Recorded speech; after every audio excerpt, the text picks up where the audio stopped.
Good morning मेरे प्यारे प्यारे बच्चों। चलो आज हम लोग डिस्कस करते हैं केमिस्ट्री पेपर सेट 1 जो आज आप लोगों का सुबह में हुआ है।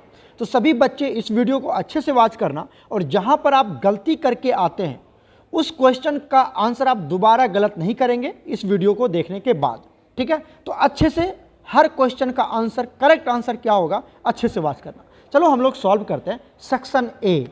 सेक्शन ए में ऑब्जेक्टिव टाइप का क्वेश्चन है तो इसको हम लोग चेक करने वाले हैं, ठीक है। तो पहला क्वेश्चन क्या कहता है, देखिए पहला क्वेश्चन कहता है which pair of atomic number represent S block elements. कौन सा एटॉमिक नंबर एस ब्लॉक में रिप्रेजेंट करता है, एस ब्लॉक को में इंक्लूडेड है, बताइए। आप देखें जो ग्रुप 1 है ग्रुप 2 है वही तो एस ब्लॉक एलिमेंट्स है। ग्रुप 1 में कौन आता है, हाइड्रोजन आता है सबसे पहले, उसके बाद आ जाता है 18 में हीलियम, उसके बाद लिथियम। लिथियम एटॉमिक नंबर 3 है, मतलब 3 तो आएगा, मतलब 3 and 4। देखिए 3 and 4 मतलब ये ऑप्शन सही है, ये हो जाएगा इसका डी ऑप्शन सही हो जाएगा, राइट। क्लियर है यहाँ तक। चलिए नेक्स्ट क्वेश्चन देखिए। In a long form of periodic table all the non metals are placed. Non metal कहाँ प्लेस होता है आपको पता है। जो मेटल्स होते हैं वो ग्रुप 1 में, group 1 and group 2 S block में आता है। Non metal, metal and metal white सब पी ब्लॉक में आता है। D and F pure metal है, D and F pure metal है, उसमें कोई नॉन मेटल नहीं होता है। समझ रहे कि नहीं समझ रहे। डी एंड एफ में पूरा मेटल है। तो जो पी ब्लॉक है ना बच्चा, पी ब्लॉक उसमें मेटल भी आता है, नॉन मेटल भी आता है, मेटल वाइट्स भी आता है। तो याद रखिएगा यहाँ पर क्या हो जाएगा, पी ब्लॉक हो जाएगा। तो पी ब्लॉक इसका करेक्ट आंसर है, ठीक है। तीसरा क्वेश्चन है the species having bond order different from CO2। CO2 के बॉन्ड ऑर्डर से अलग किसका बॉन्ड ऑर्डर होगा इन द गिवन फॉलोइंग। तो यहाँ पर आपका हो जाएगा NO- जब आप बॉन्ड ऑर्डर निकालेंगे। तो ये मैं आपको यहाँ पर दिखा देता हूँ कि करेक्ट ऑप्शन क्या होगा। जितने भी ऑब्जेक्टिव है, जितने भी ऑब्जेक्टिव आप आराम से कर सकते हैं। इक्विलिब्रियम पर गिब्स फ्री एनर्जी का वैल्यू क्या होता है आपको पता है। इक्विलिब्रियम पर डेल्टा जी का वैल्यू 0 होता है ना, 0 होता है कि नहीं होता है। लेस होगा तो प्रोसेस क्या होगा, स्पॉन्टेनियस। ग्रेटर होगा तो प्रोसेस नॉन स्पॉन्टेनियस, और 0 हो गया तो इक्विलिब्रियम, ठीक है। तो ये सारे ऑब्जेक्टिव आप यहाँ से मैच कर लेंगे। क्लियर है, आप यहाँ से मैच कर लेना। क्लियर है, देख लो। हम चलते हैं सेक्शन बी पर, right, okay. Section be very short answer type है जो 2 मार्क्स कैरी करता है। एक एक क्वेश्चन, हर क्वेश्चन 2 मार्क्स कैरी करता है। पहला क्वेश्चन क्या कहता है, what is empirical formula and molecular formula. तो एम्पेरिकल फॉर्मूला क्या होता है इसको आप डिफाइन करेंगे। ये उसने बच्चे ने डिफाइन कर दिया एम्पेरिकल फॉर्मूला क्या होता है, जिसमें जो कंस्टिट्यूएंट पार्टिकल्स का जो रेशियो होता है बहुत ही वो सिंपलेस्ट होल नंबर रेशियो में होता है, सिंपलेस्ट होल नंबर रेशियो में होता है, राइट। इसने तो ये लिखा है लेकिन आप एक यहाँ पर एग्जाम्पल भी दे देंगे। एग्जाम्पल भी देना जरूरी है आपको। यहाँ पे क्या लिखेंगे, एग्जाम्पल ऑफ, यहाँ पर दे देंगे हम example of benzene. Example of benzene दे दो। बेंजीन का एम्पेरिकल फॉर्मूला क्या होगा बताओ, C1H1, क्योंकि बेंजीन क्या होता है C6H6, तो 6 कॉमन ले लो तो C1H1, ये एम्पेरिकल फॉर्मूला ऑफ बेंजीन है, राइट। क्लियर है। उसी तरह से मॉलिक्यूलर फॉर्मूला को आप डिफाइन कर दीजिए। मॉलिक्यूलर फॉर्मूला क्या होता है, यहाँ पर एक एग्जैक्ट रेशियो उसका प्रेजेंट होता है। यहाँ पर आप क्या दे देंगे, molecular formula of benzene, benzene, ठीक है। क्या दे देंगे आप बताइए, C6H6, ग्लूकोज, कुछ भी दे सकते हो आप, राइट। तो इस तरह से एक एक एग्जाम्पल देना जरूरी है जो बच्चे ने छोड़ दिया, राइट। चलते हैं नेक्स्ट क्वेश्चन पर। नेक्स्ट क्वेश्चन देखिए, define the terms, define the terms with formula and units. तो मोलरिटी एंड मोलालिटी, इसका मोलरिटी को आप एक्सप्लेन करना है। मोलरिटी को क्या करना है आपको, एक्सप्लेन करना, राइट। तो मोलरिटी को इसने एक्सप्लेन कर दिया, राइट। उसके बाद इसके उसने क्या लिखे, फॉर्मूला भी लिखे, मैथमेटिकल एक्सप्रेशन भी लिखा। Molecularity equal to, sorry molecularity बोलता हूँ, मोलरिटी इक्वल टू N/V और इसका यूनिट बहुत अच्छे से लिखा है, देख लीजिए। ऐसे ही आपको लिखना है। इस आंसर को चेक करने के बाद दोबारा आप गलती नहीं करेंगे और यहाँ से लर्न करेंगे कैसे अपने आप को स्ट्रॉन्ग करना है, कैसे अपने आप को प्रिपेयर करना है for the board examination, right. चलिए उसके बाद आता है हमारे पास मोलैलिटी। मोलैलिटी क्या होता है, बच्चे ने डिफाइन किया 1 kg ऑफ सॉल्वेंट। देखो 1 kg ऑफ सॉल्वेंट में number of moles of solute, ये मैथमेटिकल एक्सप्रेशन लिख दिया बच्चे ने यहाँ से। उसके बाद फिर मोलैलिटी इक्वल टू N/W और ये उसके यूनिट। इस तरह से आपको एक्सप्लेन करना, राइट। चलते हैं नेक्स्ट क्वेश्चन पर। नेक्स्ट क्वेश्चन है गिव द रीजन, रीजन बताना विच इज नॉट पॉसिबल। कौन सा पॉसिबल नहीं है, इसमें कौन सा पॉसिबल नहीं है, इसका रीजन देना। तो आपको पता है कि यहाँ पर जो क्वेश्चन 1 है और क्वेश्चन 2 है, इसमें से पहला जो क्वेश्चन है वो कभी भी पॉसिबल नहीं हो सकता है। क्यों? क्योंकि n की वैल्यू और l की वैल्यू कभी भी इक्वल नहीं होता है। n का वैल्यू l का वैल्यू कभी भी इक्वल नहीं होता है। n का वैल्यू हमेशा क्या होता है, ग्रेटर देन l, हमेशा ग्रेटर देन l होगा, कभी भी इक्वल नहीं होगा। लेस हो सकता है, लेस हो सकता है, ये नॉट पॉसिबल है, नॉट पॉसिबल। समझ में आ रही कि नहीं आ रही? कभी भी बराबर नहीं होगा और इक्वल टू नहीं होगा, ये भी याद रखिएगा। Not greater than equal to L होगा, ठीक है, ये हमेशा लेस देन होगा। तो यहाँ पर कौन क्या होगा, देखिए एन और एल की वैल्यू, ये करेक्ट ऑप्शन है, ये पॉसिबल नहीं है। क्यों? Because the value of n and value of l can not be equal, बराबर नहीं हो सकता, राइट। चलते हैं नेक्स्ट क्वेश्चन। नेक्स्ट क्वेश्चन देखिए, स्टेट मेंडलीव्स पीरियोडिक लॉ। ये तो थ्योरेटिकल क्वेश्चन है, मेंडलीव पीरियोडिक लॉ क्या कहता है वो आपको लिखना है। इसमें बच्चे ने थोड़ा सा ही एक्सप्लेन किया, 2 नंबर के क्वेश्चन है, तो थोड़ा सा और ऐड करें इसमें कि यहाँ पर कितने एलिमेंट की डिस्कवरी हुई थी, राइट। इसके थोड़ा 1-2 ड्रॉबैक भी लिख दो, समझ रहे हो कि नहीं समझ रहे हो, तो इस तरह से इसको एक्सप्लेन करना है। 1-2 पॉइंट और ऐड करना है कि मेंडलीव पीरियोडिक टेबल के टाइम में कितने एलिमेंट डिस्कवर हुए थे, अप्रॉक्सीमेटली 63 एलिमेंट डिस्कवर हुए थे, उसके ड्रॉबैक क्या था वो भी 1-2 पॉइंट लिख देना है, राइट। चलिए चलते हैं नेक्स्ट क्वेश्चन, देखिए क्या कहते हैं। नेक्स्ट क्वेश्चन है, मॉलिक्यूलर ऑर्बिटल इलेक्ट्रॉनिक कॉन्फ़िगरेशन लिखना है, H2 का, H2 प्लस का और O2 का, राइट। O2 का, H2 का और H2 प्लस का। देखिए मॉलिक्यूलर ऑर्बिटल इलेक्ट्रॉनिक कॉन्फ़िगरेशन बच्चे ने लिखा है। मॉलिक्यूलर, ये सिंपल नहीं, ऑब्बो वाला नहीं, मॉलिक्यूलर ऑर्बिटल इलेक्ट्रॉनिक कॉन्फ़िगरेशन। तो H2 में कितने इलेक्ट्रॉन है, हाइड्रोजन का एटॉमिक नंबर 1, तो H2 है मतलब 2 इलेक्ट्रॉन है, तो 2 इलेक्ट्रॉन के लिए क्या है, सिग्मा 1s2। आपको याद है ना, sigma 1s2, sigma star 1s2, ये सब लिखवाया था मैंने, तो 2 ही है तो सिग्मा 1s2 हो जाएगा, राइट। उसके बाद क्या आता है आपका H2 प्लस। H2 प्लस में कितना इलेक्ट्रॉन है बच्चा, H2 प्लस में 1 ही इलेक्ट्रॉन है, क्योंकि प्लस है तो 1 इलेक्ट्रॉन लॉस कर चुका है, तो क्या हो जाएगा, सिग्मा 1s1 हो जाएगा, सिग्मा 1s1, राइट। क्लियर है। नेक्स्ट देखिए यहाँ पर क्या है, O2, तो O2 में कितने इलेक्ट्रॉन है, O2 में 16 इलेक्ट्रॉन है, कितने, 16। तो इसके लिए क्या होगा, जरा ध्यान से देखिएगा, इसके लिए हो जाएगा आपका sigma 1s2, sigma star 1s2, sigma 2s2, sigma star 2s2, sigma 2px या sigma 2pz, comma pi 2px2 is equal to pi 2py2, right. उसके बाद यहाँ पर स्टार वाला आएगा, तो पाई यहाँ पर देखो, पाई स्टार 2px1 और पाई स्टार 2py1। तो इस तरह से ये आपका इलेक्ट्रॉनिक कॉन्फ़िगरेशन आना चाहिए आपको लिखने के लिए, राइट। ये मैं आपको समझा दूं कि ये पिछले बोर्ड में आया हुआ, 2024 में आया हुआ ये क्वेश्चन है। 2024 में O2 का इलेक्ट्रॉनिक कॉन्फ़िगरेशन पूछा हुआ है, O2 और N2 का। तो O2 और N2 का इलेक्ट्रॉनिक कॉन्फ़िगरेशन अच्छे से कर लेना, क्योंकि ये 2024 में आया हुआ क्वेश्चन है, राइट। चलते हैं नेक्स्ट क्वेश्चन पर। नेक्स्ट क्वेश्चन देखिए, डिफाइन एंट्रोपी। एंट्रोपी को डिफाइन करना है, what is it's state function, क्या ये स्टेट फंक्शन है। तो एंट्रोपी क्या होता है, ये तो 1000 बार पढ़ाया गया, सबसे इजी क्वेश्चन है थर्मोडायनेमिक्स का। और एंट्रोपी के केस में ये एक्सटेंसिव प्रॉपर्टी और ये स्टेट फंक्शन है, बिल्कुल स्टेट फंक्शन है, पाथ फंक्शन नहीं है। पाथ फंक्शन 2 ही आता है, work, heat and heat capacity, है ना, पता है आपको। चलिए उसके बाद हम चलते हैं नेक्स्ट क्वेश्चन पर। नेक्स्ट क्वेश्चन कहता है, how Kp and Kc are related to each of the following question. H2 plus I2 is equal to H2HI। इस केस में Kp और Kc के बीच में रिलेशन निकालना है। तो यहां पर सबसे पहले हम क्या निकालते हैं, डेल्टा एन जी निकालते हैं, पता है आपको, डेल्टा एन जी निकालते हैं। डेल्टा एन जी कैसे निकालते हैं, Np माइनस Nr। तो Np प्रोडक्ट में कितना है, देखो P की वैल्यू कितना है 2, और R में कितना है, इधर 1 है इधर 1 है, तो ये भी हो गया 2, 0। तो डेल्टा एन जी की वैल्यू क्या हो गया 0, तो डेल्टा आर टी का वैल्यू क्या हो गया 1, तो Kp इक्वल टू Kc। आता है ना, कर लेना अच्छे से, बहुत इजी क्वेश्चन है ये सब। नेक्स्ट क्वेश्चन है, calculate oxidation number of sulphur in H2SO5। H2SO5 में सल्फर की ऑक्सीडेशन स्टेट क्या होगी, और इस इक्वेशन को बैलेंस करना है। तो बैलेंस तो आप खुद करेंगे इसको।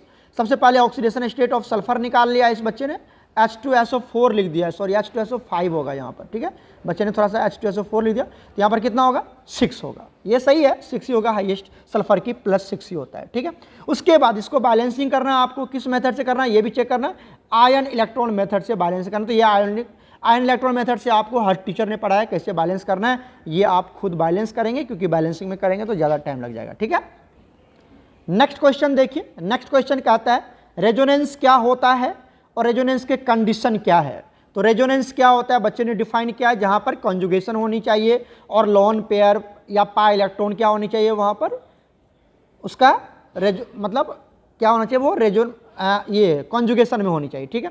तो वहाँ पर रेजोनेंस ऑकर्स होते हैं और कंडीशन क्या है रेजोनेंस का, ये सब प्लेनर होनी चाहिए और there must be conjugation pi bond. थोड़ा सा और इसको एक्सप्लेन कर सकते हो, यहाँ पर एक एग्जाम्पल भी दे सकते हो आप, ठीक है, एक एग्जाम्पल भी दे सकते हो, राइट। चलिए चलते हैं नेक्स्ट क्वेश्चन पर। नेक्स्ट क्वेश्चन देखिए, सेक्शन सी पे आ चुके हैं हम, सेक्शन सी, ठीक है। सेक्शन सी में क्या कहता है, difference between electron gain enthalpy and electronegativity. Electron gain enthalpy और इलेक्ट्रोनेगेटिविटी में क्या डिफरेंस है बच्चा। तो इस बच्चे ने बहुत ही अच्छे से लिखा है, पहले लिख दिया इलेक्ट्रॉन गेन इंथैल्पी, उसके बाद इलेक्ट्रोनेगेटिविटी, और एक एक पॉइंट यहाँ पर, ये सारे पॉइंट है तो इसके ये पॉइंट है, दूसरा पॉइंट यहाँ से तो दूसरा पॉइंट यहाँ, एकदम सामने में लिखना है, एकदम सामने में लिखना है, ठीक है। तीसरा पॉइंट यहाँ पर इस बच्चे ने ये लिखा है, तो 3 नंबर का क्वेश्चन है, 3-4 पॉइंट आपको एक्सप्लेन कर देना है, ठीक है। आप यहाँ से वीडियो देख लो अच्छे से, ये सारे पॉइंट अगर नहीं आता है आपको तो यहाँ से नोट डाउन कर लेना, ठीक है। चलते हैं नेक्स्ट क्वेश्चन पर। नेक्स्ट क्वेश्चन देखिए, state Hess's law. Hess's law क्या होता है and how it is related to first law of thermodynamics, और ये फर्स्ट लॉ ऑफ थर्मोडायनेमिक्स से कैसे रिलेटेड है। तो हैश लॉ तो आपको पता है ये क्या कहता है कि एक प्रोसेस को कितना भी स्टेप में किया जाए तो एनर्जी क्या होगा, हमेशा कंजर्व रहता है ना।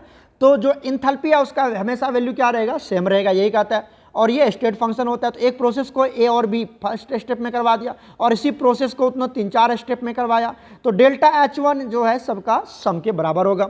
और यहाँ पर एनर्जी का लॉस नहीं होता है क्योंकि टोटल एनर्जी चाहे वो 1 स्टेप में हो चाहे मल्टीपल स्टेप में हो, इंथैल्पी की वैल्यू हमेशा सेम रहेगा। मतलब ये फर्स्ट लॉ को वेरीफाई करता है क्योंकि फर्स्ट लॉ भी यही कहता है कि energy can neither be created nor be destroyed, may be that process can take place in 1 step और may be multiple steps, right.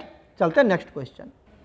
Next question देखिए, determine the empirical formula of an oxide which has 69% of iron. 69% iron है और 31% क्या है यहाँ पर, oxygen है by mass, ठीक है। तो सबसे पहले हमने क्या लिख दिया यहाँ पर, एलिमेंट लिख दिया, कौन कौन एलिमेंट है, तो आयरन है और ऑक्सीजन है। उसके बाद उसके गिवन मास, ये जो आपको मास दिया हुआ है ना, ये जो आपको मास दिया हुआ है ये गिवन मास है, चाहे परसेंटेज में हो कुछ में हो, उससे मतलब नहीं है, ये आपको मास समझना है। तो 69 इसके मास हो गए और ये 31 ऑक्सीजन, 30.1 क्या हो गया, ऑक्सीजन का मास। उसके बाद आपको अपने मन से यहाँ पर मोलिकुलर मास निकाल लेना है, तो आयरन का 56, ऑक्सीजन का 16। उसके बाद नंबर ऑफ मोल्स निकाल लेना है, पता है आपको पढ़ाया हुआ है, तो ये given mass upon molecular mass. उसके बाद मोलर रेशियो निकाल लेना, कैसे निकालते हैं, जो मोल आपका आया, जो मोल आपका आया है ना, एक आया 1.24, एक आया 1.8, तो जो सबसे छोटा है उससे डिवाइड कर दो, तो 1.24 छोटा है तो 1.24 से डिवाइड कर देंगे, 1.8 को 1.24 से डिवाइड कर देंगे तो मोलर रेशियो निकल जाएगा, राइट।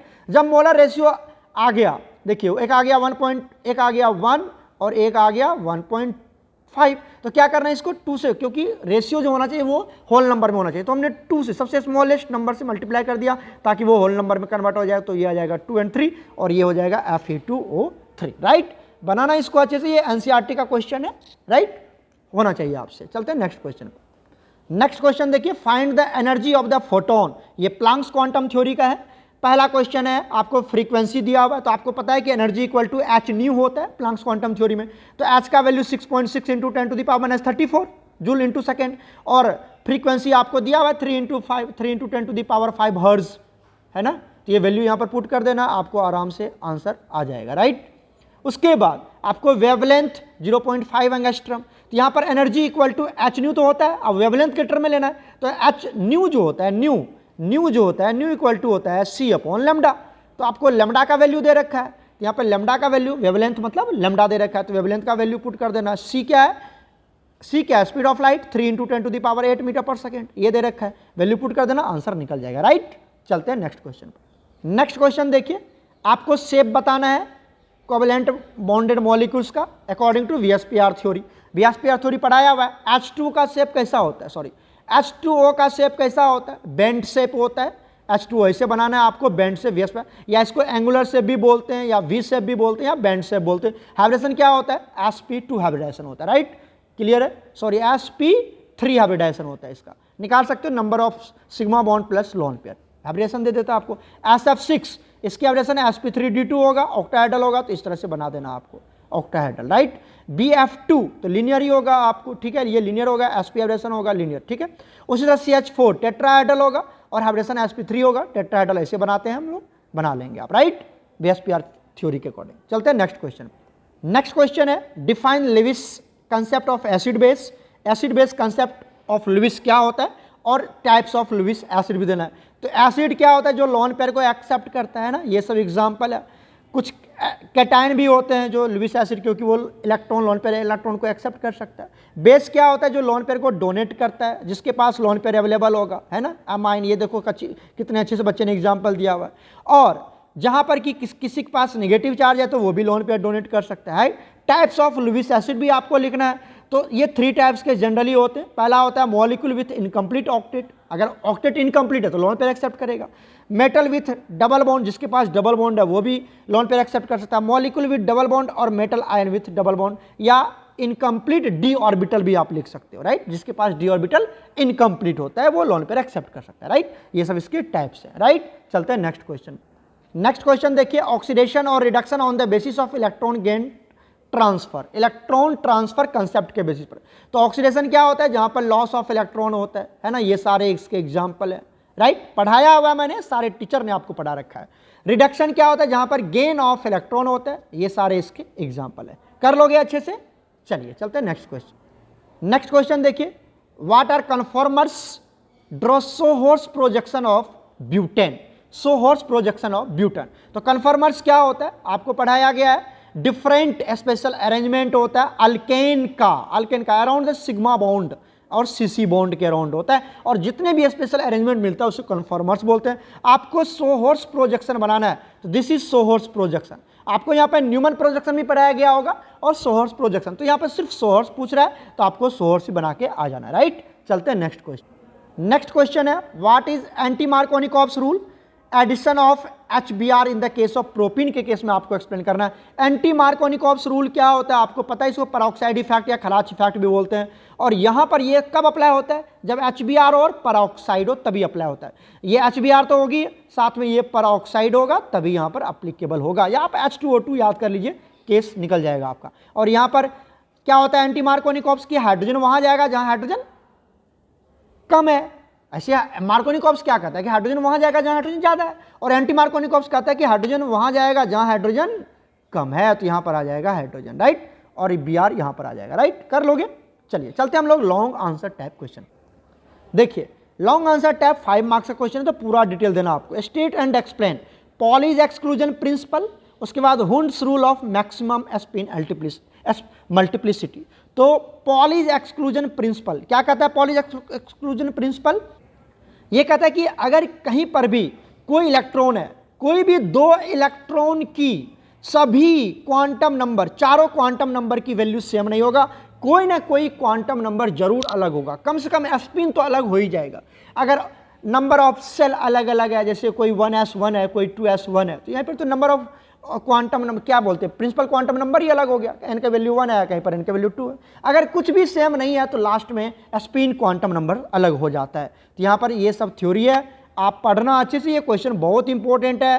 पॉलीज एक्सक्लूजन प्रिंसिपल यहाँ से आप लिख सकते हो, ठीक है, ये एग्जाम्पल। और यहाँ पर जैसे मैग्नीशियम का ले लिया, मैग्नीशियम के लास्ट में लास्ट क्वेश्चन देखिए, यहाँ 3s1 है, तो यहाँ पर ये इलेक्ट्रॉन, ये n की वैल्यू 3 है, n की वैल्यू 3 है, l का वैल्यू 0, s है तो l का वैल्यू 0, s का वैल्यू 0, m की वैल्यू मैग्नेटिक क्वांटम नंबर क्या होगा, यहाँ पर भी 0, यहाँ पर भी 0, लेकिन s एक हाफ होगा, एक माइनस हाफ होगा, तो s का वैल्यू अलग हो जाएगा, राइट। तो एक एग्जाम्पल देके आपको एक्सप्लेन करना है।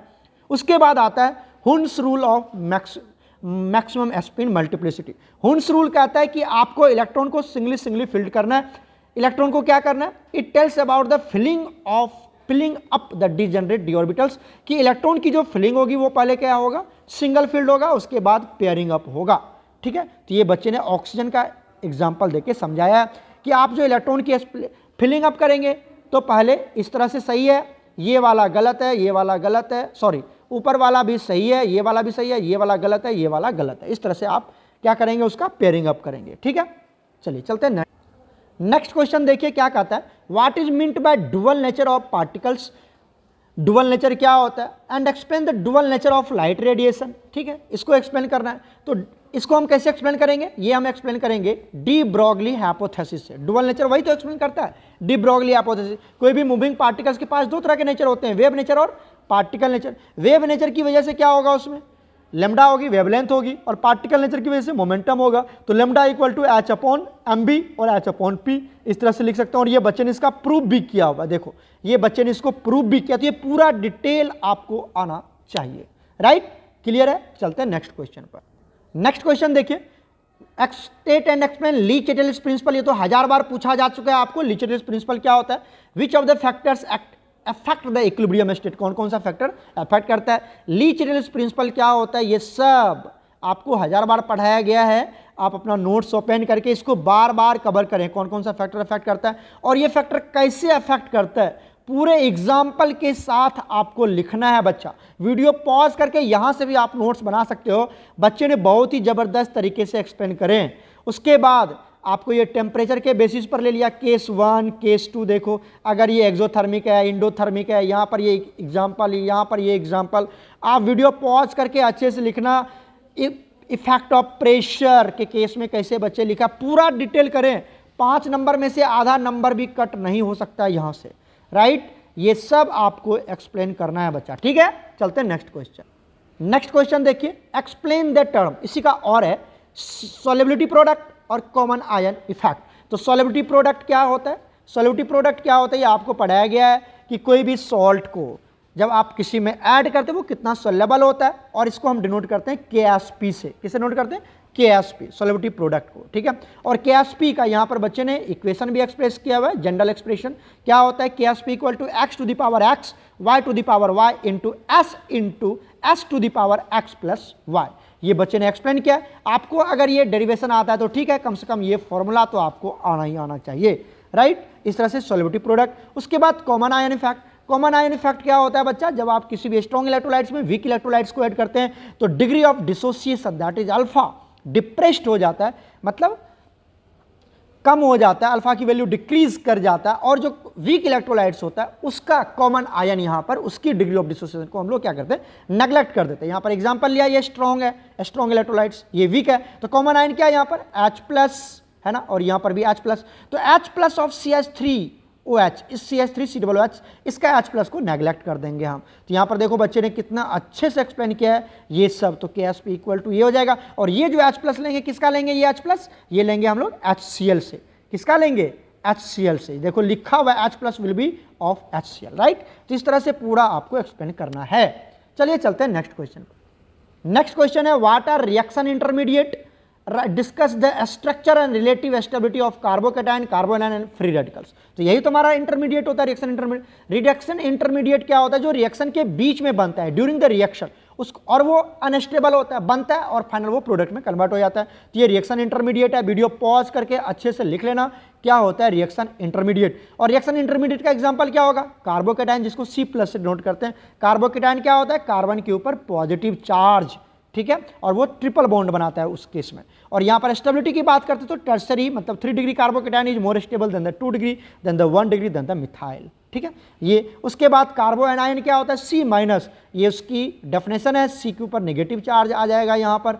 और ये स्टेबिलिटी की ऑर्डर करूँ तो प्राइमरी ज़्यादा स्टेबल होता है, क्योंकि नेगेटिव चार्ज कार्बन के ऊपर कम स्टेबल होता है, तो ये प्राइमरी ज़्यादा स्टेबल होता है than the secondary than the tertiary, ये उल्टा हो जाता है उसका। फ्री रेडिकल क्या होता है, जहाँ पर कार्बन के ऊपर डॉट एक इलेक्ट्रॉन होता है, उसको कार्बो फ्री रेडिकल्स बोला जाता है। और यहाँ पर उसकी स्टेबिलिटी बिल्कुल कार्बोकेटाइन की तरह होता है, 3 degree more stable than the 2 degree than the 1 degree than the methyl. ठीक है, तो ये सब आपको याद होनी चाहिए। क्लियर। एक लास्ट क्वेश्चन है, discuss the mechanism of electrophilic substitution reaction. Electrophilic substitution reaction का मैकेनिज्म एक्सप्लेन करना है। ठीक है, तो देखिए mechanism of electrophilic substitution reactions और बेंजीन रिंग में हमने आपको क्या क्या पढ़ाया था इलेक्ट्रोफिलिक सब्स्टिट्यूशन में, सल्फोनेशन, नाइट्रेशन, उसके बाद halogenation, Friedl craft alkylation, Friedl craft acylation, है ना, ये सब पढ़ाया हुआ यहाँ पर। तो मैकेनिज्म में क्या होता है, यहाँ पर एक इलेक्ट्रोफाइल की अटैकिंग होती है। किसकी अटैकिंग होगी, इलेक्ट्रोफाइल। तो पहला क्या होता है, पहला होता है बच्चा generation of electrophile, generation of electrophile. ठीक है, पहला है। यहाँ पर बच्चे ने कुछ दूसरे तरीके से लिखा है, तो आप अगर ये लिख सकते तो ये लिख लेना। यहाँ पर फॉर्मेशन ऑफ कार्बोकेटाइन मतलब इलेक्ट्रोफाइल वही है जिसके ऊपर पॉजिटिव चार्ज होता है। तो कार्बोकेटाइन मतलब इलेक्ट्रो पॉजिटिव चार्ज और इलेक्ट्रोफाइल भी पॉजिटिव चार्ज होता है। तो आप पहले क्या लिखोगे, यहाँ पर आप लिखोगे जनरेशन ऑफ इलेक्ट्रोफाइल। ठीक है, ये मैंने नोट्स में आपको भेजा हुआ या आपके सर ने जैसे पढ़ाया उस तरह से इसको लिख लेंगे, राइट। यहाँ पर इलेक्ट्रोफाइल की जनरेशन। दूसरा स्टेप में होता है अटैकिंग ऑफ इलेक्ट्रोफाइल। क्या होता है बच्चा? Attacking of electrophile. यहाँ पर दूसरा स्टेप में होता है अटैकिंग ऑफ इलेक्ट्रोफाइल, अटैकिंग, ठीक है, ऑफ इलेक्ट्रोफाइल। इस इलेक्ट्रोफाइल की अटैकिंग होगी वहाँ पर, तो ये इलेक्ट्रोफाइल अटैक करेगा यहाँ पर, राइट, इस तरह से अटैक कर लेगा। ठीक है, तो यहाँ पर जो बेंजीन रिंग होता है वो अनस्टेबल हो जाता है, तो ये अटैकिंग करने के बाद अनस्टेबल हो जाता है। तीसरे स्टेप में क्या होता है यहाँ पर? Removal of old electrophile, removal of old electrophile. Old electrophile की रिमूवल होती है, दैट इट H+ आयन की रिमूवल होती है। यहाँ पर क्या लिख सकते हैं? यहाँ पर H+ आयन की रिमूवल होती है। ये H+ आयन यहाँ से रिमूव हो जाता है और ये इलेक्ट्रोफाइल यहाँ पे जुड़ जाता है। तो आप यहाँ से या तो ये नोट डाउन कर लो या फिर जो हमने पढ़ाया, जो मेरे बच्चे होंगे वो या मेरा वाला नोट से याद कर लो, या फिर आपके सर ने जैसे आपको पढ़ाया वहाँ से आपने इसको मेंशन कर ले, तो ये आपका पूरा मैकेनिज्म हो जाएगा। एग्जाम्पल आप दे सकते हैं, आपको पढ़ाया गया है सल्फोनेशन, नाइट्रेशन, हेलोजिनेशन, उसके बाद Friedl craft, alkylation, Friedl craft, acylation. कोई भी एक एग्जाम्पल आप यहाँ पे पुट कर सकते हैं क्योंकि ये 5 नंबर के क्वेश्चन है, राइट। कर लोगे यहाँ तक? आप ये देख लो इलेक्ट्रोफाइल ये मैकेनिज्म। आपको अगर ये अच्छा लगता है तो यहाँ से मेंशन कर लेना, राइट, क्लियर है। मैं आगे इसको और स्लाइड ऊपर करता हूँ, ये नोट डाउन कर लेना, या फिर आपके टीचर ने जैसे पढ़ाया आप वैसे नोट डाउन कर सकते हैं, बट ये आपको आना चाहिए। ओके बच्चा, गॉड ब्लेस यू ऑल। अभी हम यहीं पे रखते हैं, फिर हम लोग मिलते हैं नेक्स्ट सेट्स के साथ in the next video lecture. सभी बच्चे दोबारा ऐसे क्वेश्चन में, इस तरह के क्वेश्चन में दोबारा गलती नहीं करेंगे। अच्छे से वीडियो को वॉच करना और क्वेश्चन का आंसर एक कॉपी खरीद लो, वहां पर ये सारे क्वेश्चन आपके सॉल्व होने चाहिए, क्योंकि आपका पहला पेपर केमिस्ट्री है, ये आपको याद रखना है और आपकी जिंदगी अभी एकदम उस बोर्ड के लिए पूरा तैयार होनी चाहिए। ठीक है, ओके बच्चा, गॉड ब्लेस यू ऑल।